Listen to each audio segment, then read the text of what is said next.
Tonight is the Minnesota Vikings' famous night practice. Now, it is generally occurred on Saturday, big time, get people out from around the state. They moved it to Monday. It sort of is what it is, but either way, it will be good for the Vikings. It'll be good for the fans. It'll be good for everyone, right? But we have 5 Vikings who could greatly win big tonight. And yes, you could list off, couple dozen players here. It's like, hey, if you show well tonight, big things could happen. And of course, we know that big showing at the night practice is not the be-all, end-all, as evidenced by Jake Browning. I mean, Jake Browning last year was seen as the second coming, and then not so much. Yeah, not so much. But here are 5 Vikings that, if they show well tonight, it could really set themselves up for nicely for the first preseason game against the Raiders. And if they show well there, it could all snowball, and then they could find themselves with a big-time role with the Vikings in 2022. So starting off down at the bottom, out in the street, outside linebacker, edge rusher, Zach McLeod. Now, he has made a little bit of noise early on, the pride of the University of Miami,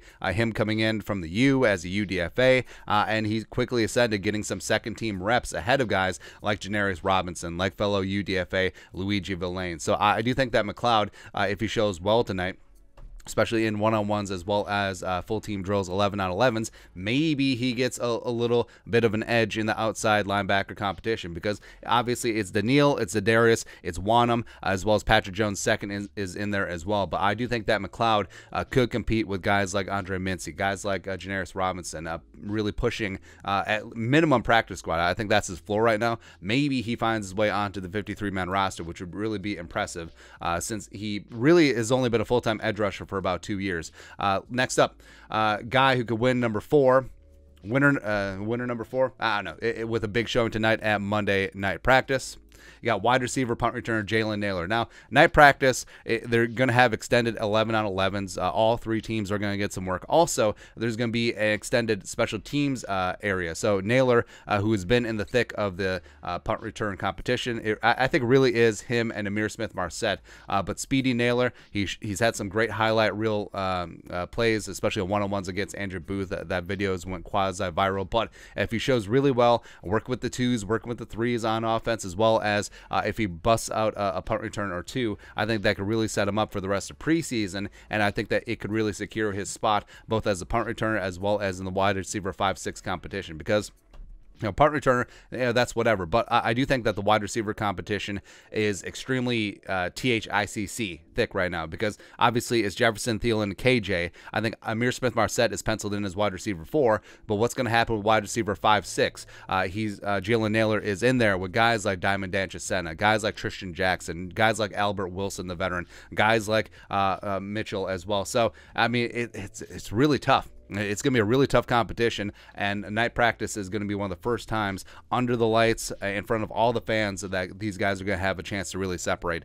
Next up, potential winner number 3 from night practice, offensive guard Ed Ingram. Now, Ingram, I think he's going to start at some point this year, whether that's week 1, whether that's week 8, TBD. But I still think that Jesse Davis is the betting favorite to start week 1. But Ed Ingram has looked good on one-on-ones. He's working with the ones whenever Jesse Davis isn't in there, and he's been exclusively at second-team right guard. So they've picked a position for him. It's going to be right guard, and that's the vulnerable guard spot right now, since Ezra obviously is at left guard. But I think a big-time showing tonight, maybe even working it with some of the ones in some live drills, live action. I think that could go a long way on Ed Ingram potentially winning the right guard spot week 1 against the Greasy Grimy Green Bay Packers. Next up, potential winner number 2, King, Kene, and Wangu. Now, King Kene had been sidelined with a calf injury, came back over the weekend. He's a full go, and he is a guy where obviously he's got the kick return job sutured up. Like, he's one of the best kick returners in the game. But they need to involve him more on the offense, especially Dalvin.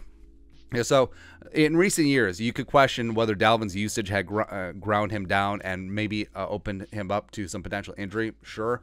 But keeping Dalvin fresh late in games, late in the season, as well as you do have Madison, who's a very solid and competent running back too. But King Kene does have that explosiveness where if he could impress a little bit, get a little bit more work with the ones, potentially using him in the season, half dozen snaps a game, just keeping defense corners on their toes, and also keeping Madison fresh and keeping Dalvin fresh, especially, and maybe even reducing his injury risk. Where, I mean, the new regime, Kevin O'Connell and the training staff, they're very adamant about getting guys rest days, about keeping as much mileage off players as possible. And with Dalvin, yeah, you do need to do that. And if it bleeds into in season, I think King Kene could really establish himself as having a big-time role, as well as going forward, by the way, because Dalvin maybe won't be back next year with his contract. Madison is a free agent, so he could be gone. So King Kene could find himself next year as RB1 with the Vikings, or in a timeshare with Ty Chandler, the rookie from North Carolina. So we'll see. Lastly, of course, yes,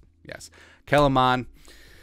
We're hoping, waiting, wishing, because with Kellen Mond, he's high variance right now, where he'll make some mental mistakes, he'll process things slow, he'll miss a read, he'll have accuracy issues, etc. But then he'll just uncork a rolling to his left piss missile to Albert Wilson in the end zone, where he drops the throw, where it's like, where the hell did that come from? And then you see that his ceiling is right there. But we need more consistency. It's just little things, right?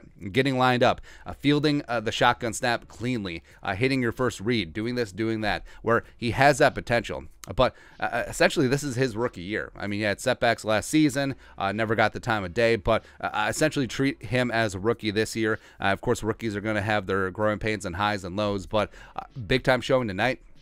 Under the lights, maybe that gets him an advantage at QB2 over Sean Mannion, because him and Mannion have been rotating at QB2, QB3 every other day of practice. But if Kellen Mond can get himself a toehold going into preseason and then show well in preseason, it's going to be hard to keep him as QB3 and potentially down on the practice squad. So I think tonight, big time showing tonight, could go a long way for him securing the backup quarterback job and maybe even the quarterback the future job behind Kirk Cousins. But that's it. Those are our 5 potential winners. Big time showing tonight could go a long way in determining their 2022 role. Do you agree? Do you disagree? Who would you add to the list? Let us know in the comments section below. Subscribe for daily Vikings takes. Want to support the work? Put a little something in the Venmo. But till next time, Skull Production Value.